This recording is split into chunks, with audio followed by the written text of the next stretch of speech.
በስመ አብ ወወልድ ወመንፈስ ቅዱስ አሐዱ አምላክ አሜን። በክርስቶስ ክርስቲያን፣ በወልድ ወልደ እግዚአብሔር፣ በመንፈስ ቅዱስ መንፈሳውያን የተሰኛችሁ የኃያሉ የልዑል እግዚአብሔር ቤተሰቦች የእናታችን የቅድስት ድንግል ማርያም የአስራት የበኩራት ልጆች እንኳን ለአቡነ እስትንፋሰ ክርስቶስ መታሰቢያ ክብረ በዓል እንዲሁም በዚህች ዕለት ለሚታሰቡት ቅዱሳን መታሰቢያ ክብረ በዓል በሰላም በጤና ደረሳችሁ። ዘውትር ሁሌም በዚህ ሰዓት የቤተ ክርስቲያናችን ምንባባቶች ማለትም ገድላት፣ ድርሳናት እንዲሁም ስንክሳር የሚቀርቡበት ቻናል ስለሆነ ዝክር ሚዲያችንን ሁሌም ሰብስክራይብ፣ ላይክ እንዲሁም ሼር በማድረግ አገልግሎታችን ያበረታታችሁ ስለሆነ ወደ ቤተሰቦቻችን እግዚአብሔር ያክብርልን እንላለን።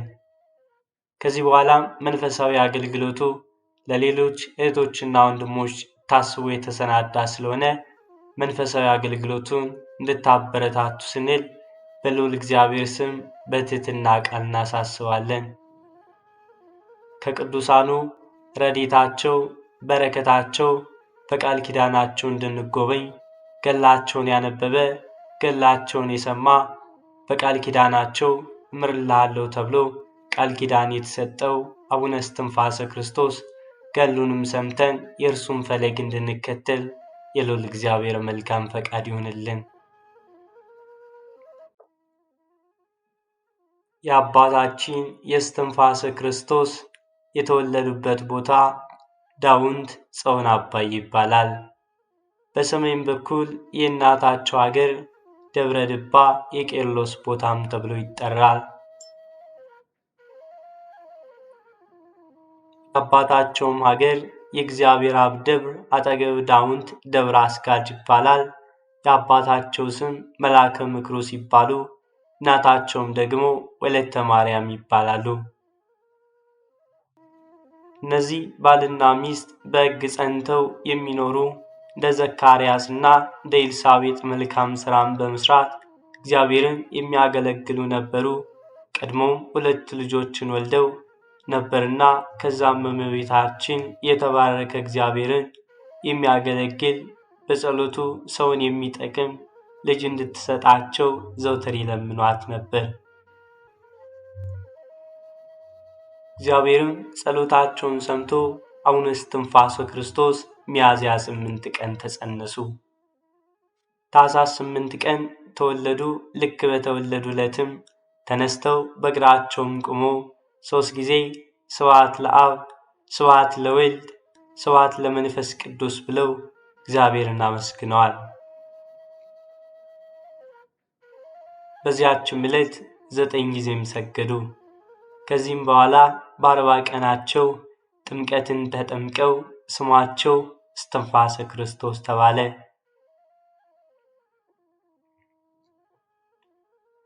ከዚያም ቅዱስ ሚካኤል እየጠበቃቸው አደጉና አባትየው ዋሻ ውስጥ 60 ዓመት ኖረ። ወደ ኖረ ቅዱስ ኪራቆስም ወደሚባል አባት ወሰደው። ትምህርት እንደሚያስተምረውም ነግረው ለመኑት። ከዚያም ጻድቁ አቡነ እስትንፋሰ ክርስቶስ በአባ ኪራቆስ ተመርቆ ትምህርቱን ጀመረና ለሌላው ሰው ጊዜ አልፈጀበትም። ወዲያውም ይረዳም ነበር። ጻድቁ አባታችን የተለያዩ የሃይማኖት ትምህርቶችን በፍጥነት ተማረ።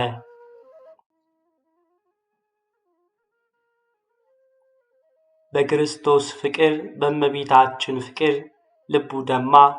በውስጥ በአፍአ ድንግል ስትሆን የሕያው እግዚአብሔር አብ የባሕርይ ልጅ ወልድም በጡቶቿ ወተት አጥብታ ያሳደገችው በሁለት ወገን ድንግል ቅድስት ንጽሕት የምትሆን መልካሚቷ ርግብ እመቤታችን ጽጌ የሚባል ልጇን እንደምትስም እንዲሁ ጻድቁ አባታችን ትስመው ነበር።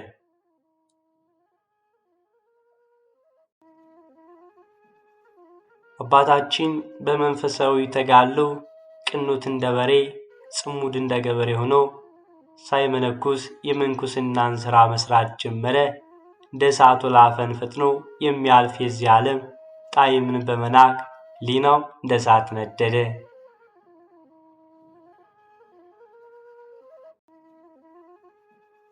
አንደበቱም 46ቱን ብሉያትን 35ቱን ሐዲሳትን መጽሐፍ አንባቢ ያደረገው።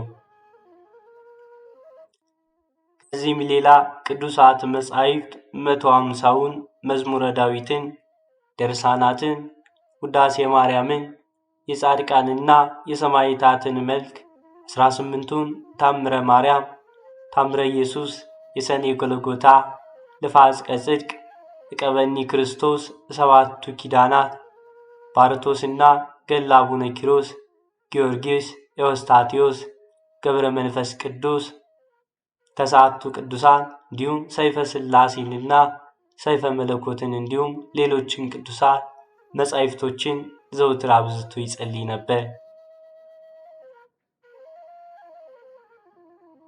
ጻድቁ አባታችን ጾምና ጸሎት ትዕግስትን አርምሞ ልጓም ሆኑለት። እግሮቹ በሐዋርያት ወንጌል ጭንጫ ላይ ቆሙ። ቅድስት ንጽሕት ድንግል በምትሆን በእመቤታችን በማርያም ፍቅር ገመድ ተጎተተ።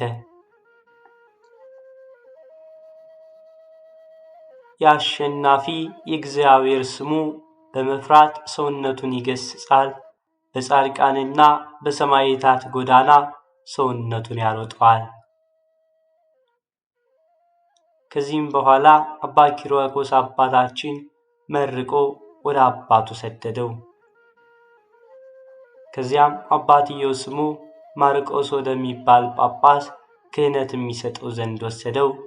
ጳጳሱን ባርኮ ዲቁና ሾመውና ወደ ሀገራቸው ዳውንት ተመለሱ።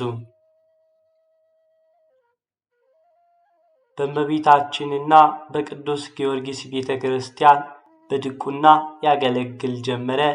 አባቱንና እናቱን በማገልገል እስከ 14 ዓመቱ ድረስ ተቀመጠ። በኋላም በ14 ዓመቱ ዓለምን ንቆ ይመንንም ዘንድ ለቤተሰቦቹ ነገራቸው። አባቱም ቤተ ክርስቲያን ሄዶ አልቅሶ ቢጸልይ ይመነኩስ ዘንድ ይሂድ፣ ስልጣኑ እስከ ሰማይ ከፍ ከፍ ይላል፣ ስም አጠራሩ እስከ ዓለም ዳርቻ ይደርሳል የሚል ቃል ከሰማይ ሰማና በፍቅርና በሰላም አሰናበቱት።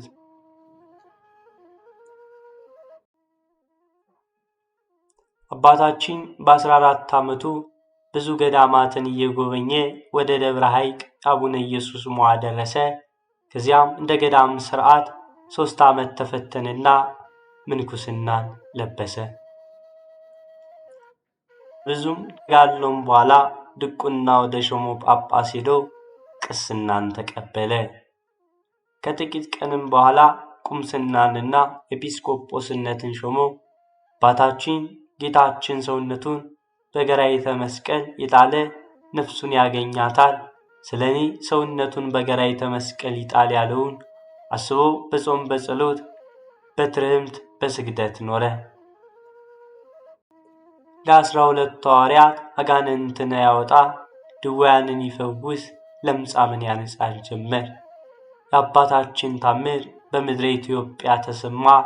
ሕዝቡም እርሱን ያይ ዘንድ ካለበት ይመጣል። ከዚያም አባታችን ኢትዮጵያን እየተዘዋወረ ያስተምር ይጸልይ ጀመር። በኋላም በ33 ዓመቱ ወደ ደብረ ድባ መጥቶ ሚያዝያ 9 ቀን ምንኩስናን ተቀበለ። በዚያች ቀንም አስኬማ ቅናትን፣ ቀሚስን፣ መታጠቂያን፣ መስቀልን፣ በትርን፣ ጭራንና ስዕልን ተቀብሎ ሲጸልይ ዋለ። ከዚያም እንዳስለመደው በየሀገሩ እየተዘዋወረ ያስተማረና ድዌን እየፈወሰ ሀገሪቷን አቀና። በየጊዜውም የሚነሱ ንጉሶች ይመጡና ከአባታችን ዘንድ ይባረኩም ነበር። ብዙ ልጆችም አፍርቶ ነበር። በስተመጨረሻም ጌታችን ከእናቱና ከብዙ ቅዱሳን ጋር ሆኖ ወደ አባታችን መጥቶ ብዙ ቃል ኪዳን ሰጥቷቸዋል። በስተመጨረሻም አባታችን አቡነ እስትንፋሰ ክርስቶስ በሚያዝያ 9 ቀን አረፉ። የአባታችን የአቡነ እስትንፋሰ ክርስቶስ ረድኤትና በረከት አይለየን፣ አሜን። አንድ አምላክ በሚሆን በአብ በወልድ በመንፈስ ቅዱስ ስም ታኅሳስ 9 በዚች ቀን ያለ ደም መፍሰስ ታማኝ የሆነ ቅዱስ አባት አባ በአሚን በሰማዕትነት አረፈ። እርሱም በደቡብ ግብፅ በስሙናይ አውራጃ ለሀገረ ቴርሲያ አቅራቢያ ከሆኑ ከአጺው ተወላጆች ወገን ነው። ለአንድ ባለጸጋ በጅሮንድ ሆኖ ሳለ ስለ ንጽሕናውና ስለ ቅድስናው በሁሉ ዘንድ ተወዳጅ ሆነ። የባለጸጋው ሚስት አባ በአሚን እጅግ የምትወደውና የምትተማመንበት ሆነች። እርሱ ግን የዚህን ዓለም ፍጻሜ ያሰበ፣ የባለጸጋውንም አገልግሎት ትቶ ወደ ገዳም ሄዶ መነኮሰ። ባለጸጋውም መሄዱን በሰማም ጊዜ እጅግ በልቡ አዘነ። ሚስቱንም ይዞ አባ በአሚን ወዳለበት በአንድነት ሄዱ። ወደ እርሳቸው እንዲመለስም ለመኑት። እንዲህም አሉት፣ ካንተ እንለይ ዘንድ ከቶ አንችልም፣ ስለዚህም አንተውም አሉት። አባ በአሚንም እኔ ራሴን ብፅዓት አድርጌ ለእግዚአብሔር ሰጥቻለሁ እኮን አላቸው። ይህንንም ሲሰሙ ከእርሱ በመለየታቸው እያዘኑ ትተውት ተመለሱ። ከዚህም በኋላ በአማረ ተጋድሎ ሁሉ ታላቅ ተጋድሎን በመጋደል ብዙ ዘመናት እግዚአብሔርን አገልግለው ከዚህም በኋላ ክብር ይግባውና ስለ ጌታችን ኢየሱስ ክርስቶስ ምስክር ሆኖ ደሙን ሊያፈስ ወዶ ወደ እንዴናው ከተማ ሄደ። ብዙዎች ምዕመናንም ሲያሰቃዩአቸው አገኛቸው።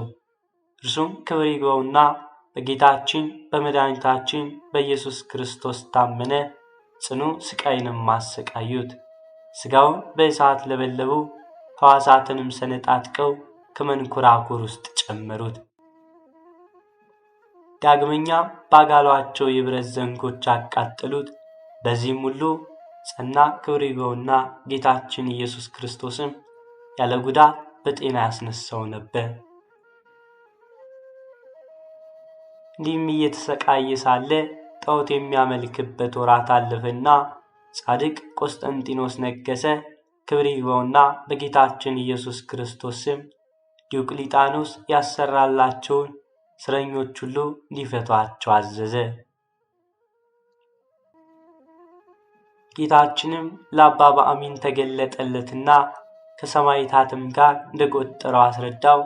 ንጉሥ ቆስጠንጢኖስም ከእርሳቸው ቡራኬ ሊቀበል ሽቶ ከውስጣቸው 72 እስረኞችን ወደ እርሱ ያመጡ ዘንድ አዘዘ።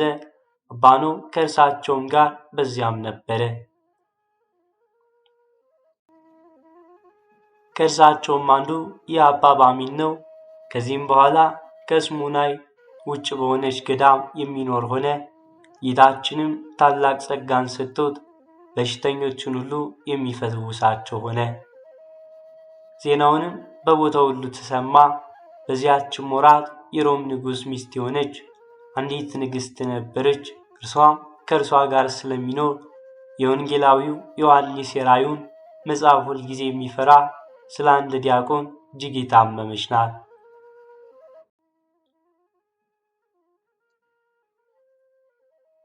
ከንጉሥ ሹሞች አንዱ በቀናበት ጊዜ ወደ ንጉሡ ሄዶ ጌታዬ ንጉሥ ሆይ እወቂ፣ ዲያቆን ዮሐንስ ሁል ጊዜ የዮሐንስ ራእይ የራእዩን መጽሐፍ በማንበብ ያመካኘ ከመቤቴ ንግሥት ጋር ይተኛል አለው።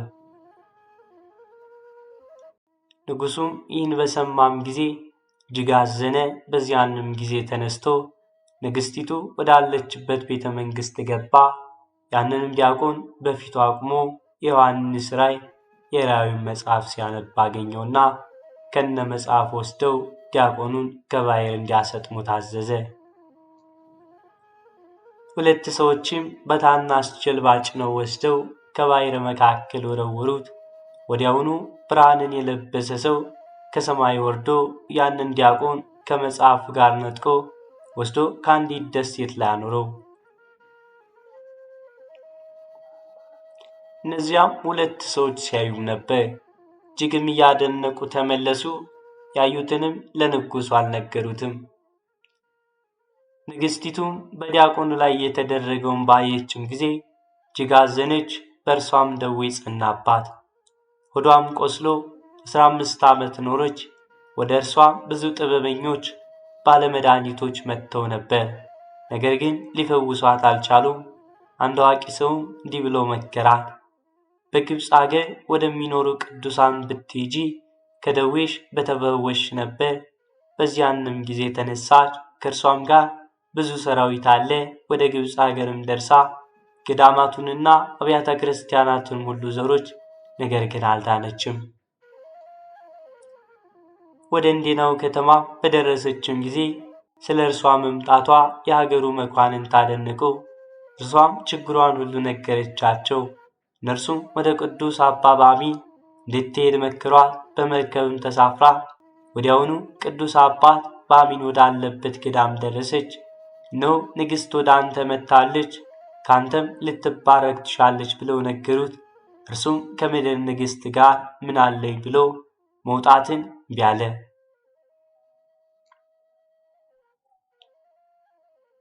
መነኮሳትም ወደ እርሷ እንዲመጣ አጽንተው ለመኑትና ወጣ።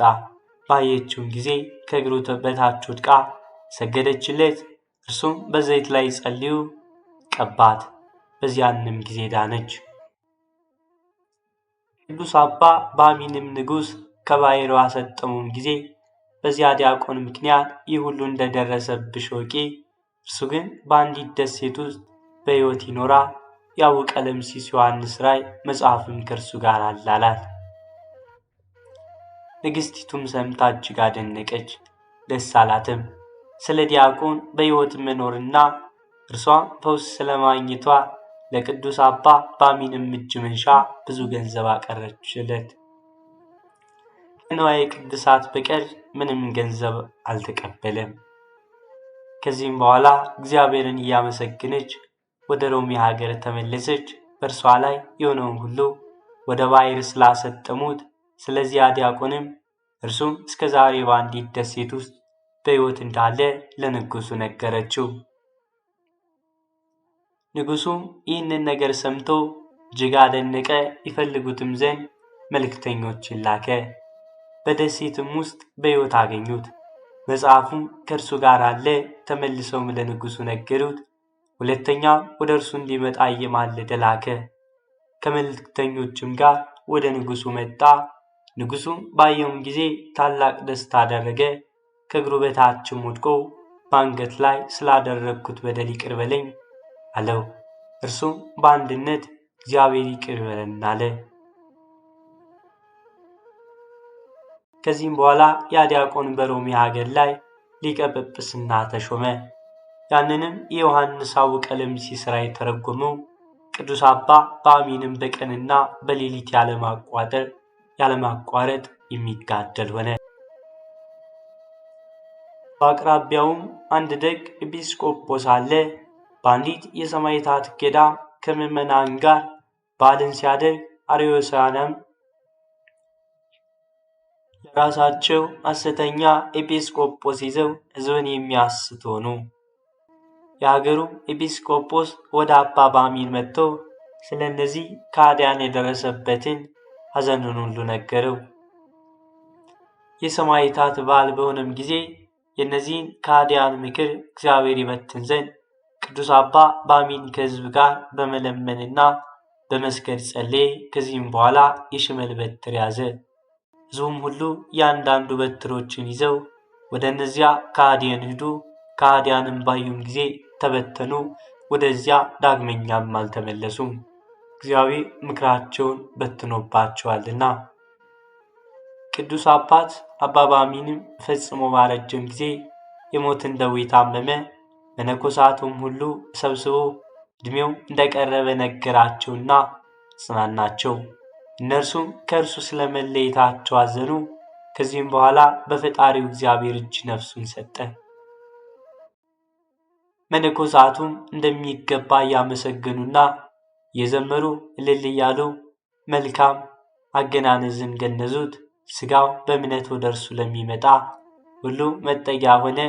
ወይንም በቀናች ሃይማኖት ጸንቶ ወደ ቤተ ክርስቲያን ሄዶ በስሙ ለሚለምን ሁሉ የለመነው ይሆንለታል።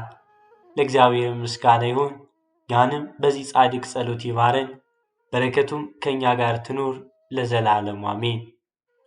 ወስብሐት ለእግዚአብሔር ወለወላዲቱ ድንግል ወለመስቀሉ ክቡር። ይቆየን፣ አሜን።